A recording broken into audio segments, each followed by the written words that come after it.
মূর্তির উপরে charitable institution আছে, বহু অকাপ সম্পত্তির উপরে রাস্তা আছে, অকাপ সম্পত্তির উপরে কূপ আছে বা তাদের পান্থশালা আছে। এই অকাপ সম্পত্তি দ্বারা মুসলমান, হিন্দু, খ্রিস্টান, জৈন, বৌদ্ধ সবাই উপকৃত হয়।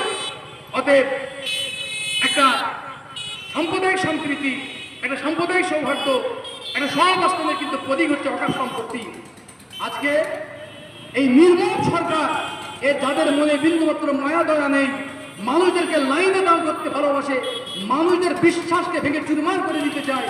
তাই আমরা আমাদের নাগরিকত্বকে, আমাদের সিটিজেনশিপকে নিয়ে খেলা করছে। যেটা আপনার কাছে যে লাইন দিয়ে আধার কার্ড করেছেন, আধার কার্ডের কোনো মূল্য নেই। আপনার কাছে যে ভোটার কার্ড আছে, এর কোনো মূল্য নেই। আপনার কাছে যে পাসপোর্ট আছে, এর কোনো মূল্য নেই। আপনার কাছে জমিতে দলিল আছে, এর কোনো মূল্য নেই। আসলে হনুমানের হাতে ফোনটা পড়লে যা হয়, এ সব কিছুকে খুঁচিয়েই ছাড়বে। তো সব কিছুকে যখন খোঁচাতে এরা বদ্ধপরিকর, ওই রকম ভাবে ভারতবর্ষের আপামর জনগণ, হিন্দু কি বৌদ্ধ, কি খ্রিস্টান, কি জৈন, কি শিখ, কি মুসলিম, সংখ্যালঘু সবাই মিলে আমরা পান করেছি।